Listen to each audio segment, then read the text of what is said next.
The grass isn't greener on the other side. It's greener where you water it. What do you say? Hello, listeners. Here is Giridhar, and you are listening to the podcast Giridhar's Garady. Today, we have an amazing person on the show.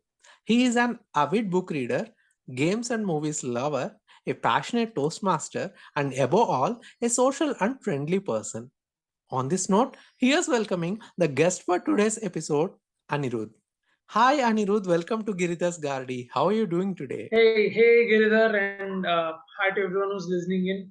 I'm doing good, and this podcast could not have been at a more opportune time because keeping you in tune with the topic, I I I recently spoke to some of my cousins who returned from abroad. You'll know why I mentioned that as we delve into the topic. Over to you, Giridhar. Great, great.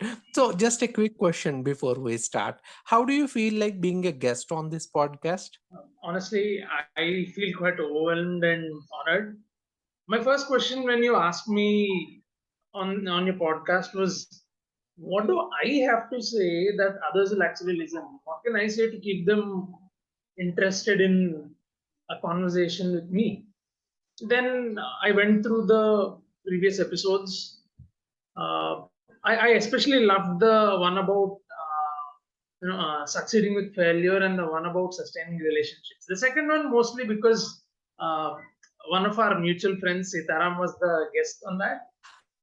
But yeah, and then I understood this was a podcast about having open conversations and heartfelt discussions with friends instead of trying to make a point or preach anything. And I love the theme about. I love that that was the central theme to all of your podcasts. So here I am. Awesome, awesome. I'm sure we are going to have a wonderful session today again. As my yeah. All right. So, moving on to the concept, Anirudh, tell us what is this grass being greener on the other side all about? We've all heard the age old saying, right?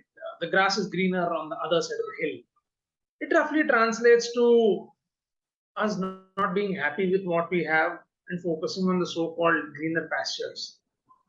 I'd like to talk about this particular mindset in context of going abroad and making a life for oneself there. Is it really worth it? Why should I do it? When should I do it? Should I actually even do it if I get an opportunity? Before any of that, all I'd like to say is this is a generalized opinion based on my experiences. I'm not going to be saying one is better over the other. So rest assured. Over to you, Gil. Okay, okay. So, well, let's come from the beginning. What exactly are the things that fascinate people to live abroad? Oh, easy. It's mostly movies. I'm not joking, right? I'm being very serious about this. Uh, I spent a year after my BTech for my master's in the UK. Right after that, also I've traveled abroad for vacations, and recently I traveled abroad for work. And a very central theme across all these travels is I've always come across one or two people. I've come across a lot of people who are traveling from India to the US or Australia, somewhere in Europe, everywhere, right? Across all of those buckets, there's always one or two people who plan to go abroad and settle just because they think the life is exactly the same as the glitzy, glamorous frames that is shown on the silver screen, right? The frames that you see on the silver screen are not wrong, but they are definitely not a benchmark based on which you can, take the decision to move abroad. There are definitely other reasons. I'm not saying people are not going abroad for more palpable reasons like better education, better paying jobs, better career prospects, better lifestyle. The list goes on, right? We all know that. But from what I've seen, most of the times it's always what said person has seen in the movies. What the movies depict about living abroad is what they aim for. That's their hallmark, right? Walking through the wide aisles of Walmart, spiritedly pushing a shopping cart, uh, as if you can buy everything on the rack without a care about how much money you have in your pocket, or driving with the top down in a supercar on an amazing highway with your friends, or if you're lucky with a significant other, or if you're really, really lucky, a localite who's willing to marry you. There's no one reason why people are fascinated with life abroad. There's a dominant one, but there's more than just one. Over to you. That's true. I think I can agree with you. People are really fascinated after watching the movies. Yeah. Okay. So, what are the ways that these people usually choose to live abroad? The most popular one is to go abroad to study and then slowly get a job there and settle down. I say popular and prevalent as well. The second one might sting the sentiments of a portion of our listeners a little bit, but it's marriage. I'm not going to say which gender I'm talking about, but marriage is a very, very prevalent reason based on which people are going abroad. Then there's jobs, temporary assignments, permanent residence applications, wherein countries themselves open their doors to you if you're qualified. Dependent clauses. You have a wide variety of options. They vary from country to country, but the most popular ones are what I just mentioned. Yes, correct. Okay. Let's say then that we have started living abroad. So now tell us basically how is this life abroad, maybe based on your experience? Oh, it's awesome. It's amazing. Uh, I, I I was in the UK literally 10 years ago, exactly 10 years ago. I was there for just 11 months, after which I came back to pursue my studies elsewhere. I still remember my first day there very, very vividly. Uh, my dad's students picked me up from the airport and they dropped me in my hostel. They helped me pick some groceries up themselves. They were really sweet. Right? This is one thing you can always bank on, right? No matter which country you go to, you will always find someone from your native place who's willing to help you. If they are in that country, they will definitely extend a helping hand because that's the nature of people, right? People want to do nice things for others. Right? So I still remember. So they left, they dropped me in my dorm, helped me get set up. They left, and then I realized I needed to buy a charger with a pin suitable for the UK. Right? And so I ventured out, I got lost, and 2 hours in the cold later, I realized I cannot behave like this is my own country. And I asked some people for help, which they readily offered. And that, in and of itself, was an exhilarating experience, right? Simply because it's in a new place. And any new place you go to will fill you with a boundless amount of energy. You'll be overwhelmed in the most wonderful of ways about all the new experiences you can have, all the new cultures you can soak in, all the new people you can meet, all the new relationships you can forge. All of those things, they charge you, they supercharge you so much so that you would be willing to try things you weren't in a default setting. You could be a lazy, laid back person at home, but there you'll want to go and experience all this because you know, okay, this is intrinsic to this place. This is how the people are here. If you're planning on staying there, all the more reason for you to get initiated on knowing all of such nuances. If you're going to be there only for a short period of time, even better because you know your time is running out and you've got to make the best of it for how much long you can. But this feeling, it's not a permanent feeling. You have to realize that. After the initial high wears off, you'll realize it's all the same. I mean, you'll do some things differently, you'll do some things better, you'll do some things worse, you'll stop doing some things doing some things altogether, but you'll understand it's the same as here because it's the same set of people in your hometown that you see there who are trying to just lead their lives according to what's normal for them. Inadvertently, because of what I call and what psychologists call the human condition, you end up comparing your homeland to your new land, right? But what you take from it is what will matter. If you end up thinking, ugh, how can people back home live in such bad conditions and start judging them and start looking down on them, you're never going to be happy because it won't stop there. If you think, yeah, now I am a citizen of this land, I'm going to discard my home and my roots because it's beneath me, I've become better than those circumstances and those people and those culture, you're never going to be happy because what you have to realize is what you're comparing are not apples and apples. They're not even apples and oranges. One is an apple and the other is probably rice. That's how different they are. Their entire history, their culture, their heritage, their practices, everything's different. Even the development that they've gone through over the years was keeping in mind a different end goal. So you absolutely cannot compare those two people, those two places. I mean, you just have to accept that it is up to you to take the best from whatever you are a part of, to make the best out of it while it lasts. It will change. It will be different. It will be wonderful. Sometimes it will feel overwhelming. Sometimes you'll miss your homeland. You'll miss the comfort of familiarity and the ease with which things were back home. But again, none of that is permanent. The only thing which is permanent is it is up to you to take the best of it and make the best of it.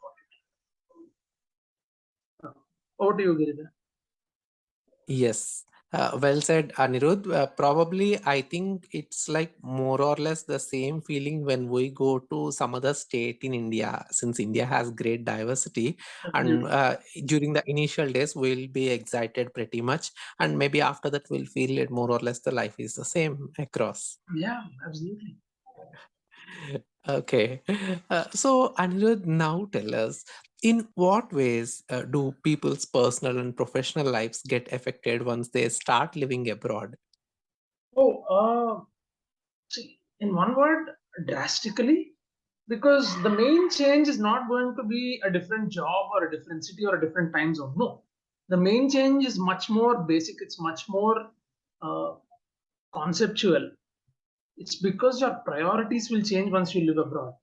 First priority, if you are a student, will be to meet your college deadlines. So everything else takes a back seat. But then you realize, okay, it's you're still in college, you can afford to make some mistakes. So that will give you some leeway with your other priorities apart from college. It could be hanging out with your friends, it could be exploring new places, it could be trying to spend time with your people back home. Right? If you are working, it's a little more tricky based on which country you're in. Right? I'll give you an example. In Germany, punctuality is given a wide berth. Right? Punctuality is given an extraordinary amount of value. So you'll have to get used to planning your day differently. I'm not listing any stereotypes here. Mind you. Their culture is that efficiency and discipline take precedence over other things. So if you're used to waking up late, then you'll have to change it if you're in Germany. If you're used to staying late and working extra hours to make up for any shortcomings or inefficiencies on your part, that's not going to be appreciated there. They're only going to end up thinking, okay, he might work hard, but maybe he's not so good at it. That's why he's working so hard. So you'll have to make some changes. And talking about personal lives, they take the most strain because of the fundamental time difference, right? I'm not talking about one geo here, whatever the geo may be.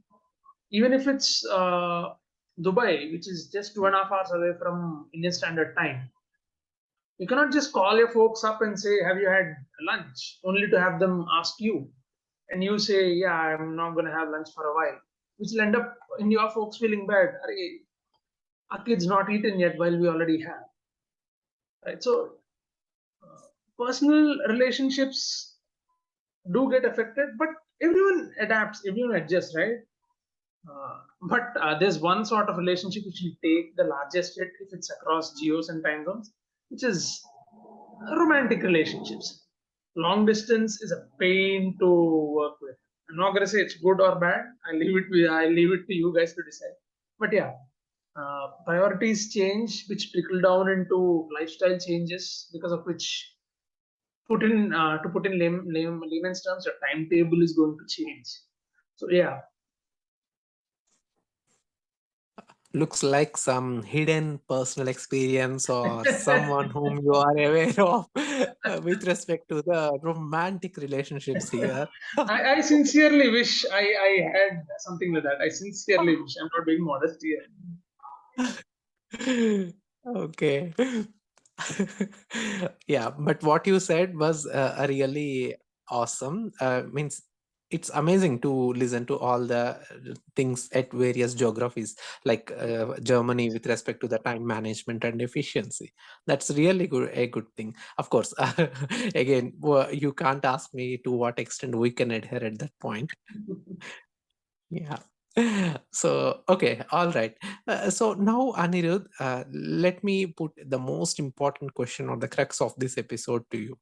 According to you, is it worth living life abroad? And if yes, in what way? Oh, how much time do you have? Because this question, trust me, can be a discussion in and of itself. I'll answer it a little differently. Life, Yeah, you can uh, take as much living, time as you can, and it's fine. You can answer based on your thank you. feasibility. Thank you. See, living life abroad is worth it if and only if you do it for the right reasons. As simple as that. As simple as that. If you've gone abroad to build yourself a better life, to build your career, to make a name for yourself in professional circles, to try and improve the lives of your people back home, or to some, put it bluntly, for some higher cause which you can commit yourself to, then life abroad is definitely worth it. But you have to make sure to go to a place which let you do all this. You cannot just make ad hoc plans and say, I'll let things figure themselves out. I'll just put in my effort. No, it's not that simple, because it's a whole other world there. But again, if you don't do it for the right reasons, if you say, yeah, I'm just going to go chill for a couple of years because I spent so much time till now working hard, studying, things will sort themselves out, then you're just stealing an opportunity away from someone who's more committed than you. And you're going to end up wasting a lot of time, a lot of resources, a lot of money, and more importantly, you're going to miss out on some really amazing experiences. Whatever your reason may be for going abroad, let's assume two very simple examples, right? Let's assume a very cinematic one. And this is again coming from a personal experience. If you plan to go abroad so that you can find a localite, convince them to marry you, take the citizenship of that country and settle down there and live off the benefits, it's up to you. No one's going to judge you on that. But somewhere there's going to be a person who was denied an opportunity because of your choice. And compared to a person who's in a position who needs to go abroad to improve his life, your reason might not seem all that noble. I'm not judging anyone. All I'm saying is spare a thought to why you would do this. I know someone who rose from literally nothing to now owning a house worth tens of millions in the US. I'm not going to take his name. It's a family friend. Uh, we've known their family for the past 3 generations. He's, I believe, 5 or 6 years elder to me. That's all, not much of an age divide, right? He grew up by reading books others discarded. People in his neighborhood who were in classes above him, he grew up by taking those books. He grew up by studying them. He studied on scholarships. He went abroad on scholarships. He did his master's on scholarships. He did his PhD on scholarships. He did his postdoc abroad. Everything. I know his story this closely because he's in the same field as I am. He's in life sciences as well. So now that's a person you can say has gone abroad for the right reasons and has truly improved his life as well as improve the quality of life for his parents back home. See, now, I don't mean to dissuade anyone from going abroad, whatever your reasons may be. But all I'm going to do is ask yourself why you want to do that. If you're going to do it just because you can post amazing pictures and show yourself off to your friends, then all you need to do is take a tour. That's much cheaper. You'll have more fun because you know your time is going to run out. And you'll only pick the fun places to go to. Trust me, it's a much better option. But if you truly want to make a life for yourself abroad, make sure you do your diligence, right? Put the work in. Understand what are the ways in which you can actually step out of your country. Understand why another country should actually take you in. Spend some money on processing your candidature as a citizen of their country and all of that. And just do it for the right reasons. And trust me, it will be immensely more fulfilling. Over to you, Giridhar. Amazing, Anirudh. That's really a thought-provoking response, I must say. All right. So now that we have heard about the worth of living life abroad in general, now let me put a personal question to you here. So, what is your personal choice of leading a better life? Is it in India or abroad, and why is it so? I'd this day and age today, I'd love to continue my life in India. But if you had asked me the same question, say 5 years ago, I'd have said I want to go abroad. The simple reason behind my change in choice is that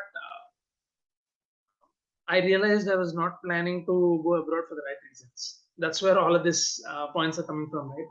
I wanted to go abroad because without any basis, I just thought, okay, you go abroad and everything's going to be all that much better. Right? It was, and it's not like I had an overnight revelation, right? It was, I just wizened up over the years to realize that the quality of your life depends on the amount of work you put in and what you put that work in towards. Right? I'm not going to elaborate on it all that much, but the basic bedrock behind my decision to continue living in India is that my family and my family's heritage are here. They're in India, they're in Andhra. So this is where I'd like to live my life. But I would also like to go abroad for brief stints for work predominantly. I'm a bit of a workaholic and a career-oriented person. So I'd like to grab every which opportunity which I can to improve my competencies. Right. My line of work involves business travel, fortunately, in a limited capacity, and I'm quite grateful for that. Right. Excuse me. The past April, I was in the US for a couple of weeks for uh, customer deliverable. Right. So it was a war room that I was a part of. It was an amazing experience. You get to work with a much more wider pool of people than you would if you were working from the same location you've been working from for past 2 3 years, right? Uh, so I went to the US. I was there for a couple of weeks. I met a lot of really interesting people, and to see them come together as a coherent unit, that was an experience in and of itself. So those are the sort of reasons for which I'd like to go abroad for a brief period, learn something, earn some more money, and come back. That's all for me. I'll keep it simple that way. Yeah, that's fine. And that's really amazing. Kudos to your choice. And most importantly, what I felt from your answer is yes, it's natural that we become mature in our thoughts as we age. That's the only thing. Yes. Yes. Yeah. Okay. So, Anirudh, now let me bring a new perspective related to this concept here. Do you Mhm. think talented people are leaving the country these days? If yes, in what way is it affecting India and its talent pool? Um, okay. There's no direct answer to this. I'm gonna say yes and no. Right. No, because okay. Firstly, yes, because people are leaving. And no, because it's not the same as the previous brain drain phenomenon which we saw 15 years ago, right? I'll tell you why. People definitely are leaving the country. A lot of people who study on government scholarships in India, they quickly give a GRE or a GATE or a GMAT, uh, and they move abroad. See, they're within their rights and liberties to do so. I'm not blaming them. They want to build themselves a better career, which is good. And I mean, it's a source of pride for us, right? If we see Satya Nadella or Sundar Pichai or Lakshmi Mittal come up, right? Even the latest name we all hear, Rishi Sunak, right? I mean, I could be wrong here. I don't know much about Rishi Sunak. He could be a second generation British Indian for all I know. I'm just giving an example, right? We are seeing people move out of the country, and there is a certain loss of the talent pool. But let me tell you how it's all coming back to help us. When I went to the US, I met a lot of people who've gone abroad from India, but they still work for Indian companies. Right? I crossed paths with a lot of people from my company because that's who I went to work with. But fortunately, I met other people who were from other companies as well. They work from the US because the pay is better, and the company wants someone with their competencies to work from there. So that for the very simple reason that they can engage the clients on their time, and we can continue the work on our time and keep the ball rolling 24 hours a day. So though there is a lot of talent pool migration outside of India, there's a lot of talent pool export. There is definitely a sizable amount of that talent pool who are coming back and helping the Indian enterprise flourish even more. See, all of these service integrators, all of these IT service providers, the Indian ones, right? Your HCLs, your Wipros, your Tech Mahindras of the world. These their revenue, a large part of their revenue trickles down to India for sure, because these are Indian companies and they're registered here. Though they might operate in the US, though they might work with American clients, the revenue they generate there, it definitely trickles down to India. See, Giridhar, you must know the same thing from being a part of TCS, another company quite similar to HCL. Yes. Yeah, so this question, we cannot look at it the same way we did a few years, like we did a few years ago, because talent pool, it's being rerouted in a way that is favorable to us. I'm not saying them working for non-Indian companies is unfavorable. I'm just talking about this from the point of view of a question, right? With respect to how the talent pool in the country is affected. And the fact that there's so many options once you go to the US, you could go from here on a company sponsored visa or go there and get and move between companies, but there's always an opportunity for you to give something back through the value chain, maybe not directly to your country, to your homeland. So it's not the same as before. The talent pool is getting affected, but uh, it's not black and white like before. Yes. Always there are two sides to the coin. Yeah. Yeah. Okay. So for your first response, like yes, this it's affecting the talent pool in India. Let me put a follow-up question. So do you think there are any possible reforms that the government can bring to retain the talented pool in India? Uh, Absolutely. See, I'd like to start this question by a disclaimer, right? I am not someone who follows the government and its work a lot. I keep abreast of things, but not in as much detail that would make me a subject matter expert on this. But what I'll say is fair and simple. The technical education in India is truly extraordinary. Trust me on that.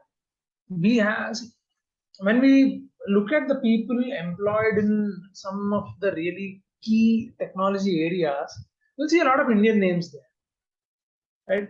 So that's a testament to the opportunities which are available in India to improve your competencies, right? So it could be something the government has enabled, it could be something the private sector has gone up and created by themselves. But there definitely are more options here to build your career than you would think.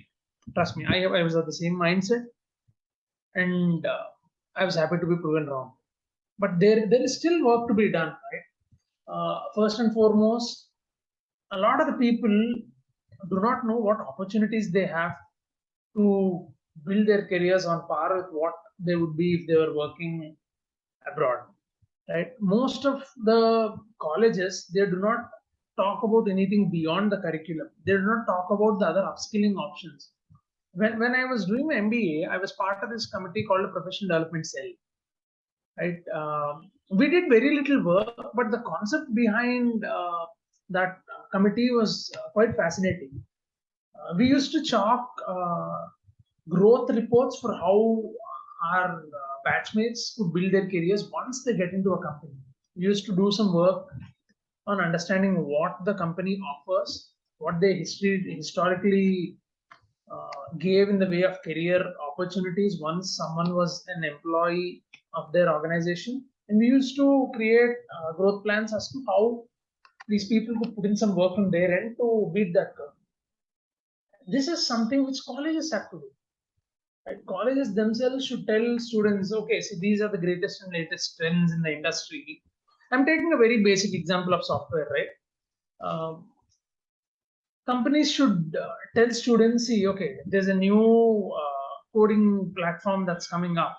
There's a new data warehouse which is picking up steam. Right? There's a new business model which companies are following. There's a new software. There's a new tool. These are things which colleges should tell students on. Like students shouldn't have to hear about these things from pamphlet peddlers who claim themselves to be experts, right? None of this aftermarket coaching, right? I'll take an example. Anyone who's from Andhra and some people outside of Andhra know about this place in Hyderabad called Amirpet, where there is a building where you can't see a building, and it's instead replaced with hoardings of the courses they offer there. The sheer volume of the courses they offer is on par with any large college. The quality might leave things wanting. That is what I'm talking about. Colleges have to take a more prominent role in telling their students what they can do beyond their curriculum to improve their candidature. Right? After the students are trained, what they choose to do is up to them. I'm not going to talk about a lack of job opportunities in India because some of the largest employers from around the world are Indian companies. Of course, campus recruitments are a joke. We all know that. We've all been subjected to that. They just pick up whoever comes their way. But trust me, it's a 50-50 answer. There are adequate opportunities to build a good career here, given you're willing to put the work in. But there's still work to be done. I'm not going to say the government doesn't have adequate policies because that's a question for a debate in a different direction. But there are more practice changes that the government and the educational environment in India will have to bring in. It's the same as brand awareness. It's more about making students aware of the opportunities they have that they can lap up to upskill themselves. That's all on that question. Yes, perfect. Well said. All right. So, lastly, just one message for our listeners with respect to our today's concept, the grass being greener on the other side. Um, if there's one thing I'd like to leave you all with, it's that if you want to make the mammoth-sized decision of living abroad, make sure you do it for the right reasons. Don't do it because someone else has done it. Don't do it because it's supposed to be good. Don't do it because everyone's doing it. Do it because you believe and you truly believe that's the right move for you and your career and your life and your family. That should be the only reason which drives you to choose a life abroad. That's all. Yes, exactly. Thank you, Anirudh. Thank you so much for that amazing message. Not at all. Okay, so now it's time for us to move on to a special segment in our episode, that is the rapid fire round. So, are you ready? Yeah, awesome. Let's go. Great. So, here's my first question to you, Anirudh, in the rapid fire round: US or Canada? US. Okay, any reason? Yeah, US has more diverse food, and Canada is too cold. Canada is way too cold for me. Correct. Okay, study abroad or work abroad? Oh, study abroad, easy. Awesome. Business in India or abroad? Uh, can I choose neither? But yeah, I'd say business in India. It would be easy for me to stop it when I have enough of it if it's in India. Okay. Bollywood or Hollywood? Out of the two, I'd say Hollywood.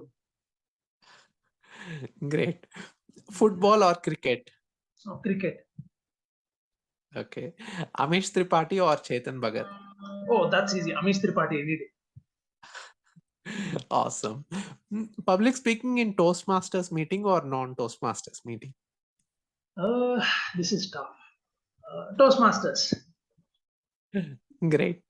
That's a altogether a different experience. Yes. Yes, very much so. Great. Pizza or rice? Rice. Okay. Saturday or Sunday? Oh, Saturday. Saturday. Because next day is Sunday. Exactly. Uh, Great. So, Anirudh, here's my last question to you in the rapid fire Mhm. round. My most favorite one. Let's see what you're going to say. All right. Giridhar or Anirudh? Oh, Giridhar and Anirudh. Easy. Awesome. Awesome. Thank you, Anirudh. Thank you so much for choosing me along with you. And not only that, for also being a guest on this podcast today. And we look forward to having you once again in the show in future. Wait, the pleasure was mine. Trust me. I've listened to a few of your podcasts, and they're always good to be a part of. You make the speakers feel so comfortable, and uh, trust me, the podcasts are awesome. Thank you Thank for you, having Anirudh. me. Yeah. Thank you. Thank you so much once again for being with us and also for your best wishes. Yes, end of the day, it's going to be a friendly conversation, and we look forward to having you once again. Always. Great. So that's it for today, listeners. Hope you enjoyed listening to the episode. Don't forget to like, comment, share, and subscribe. I'll be back next week with another amazing guest. See you.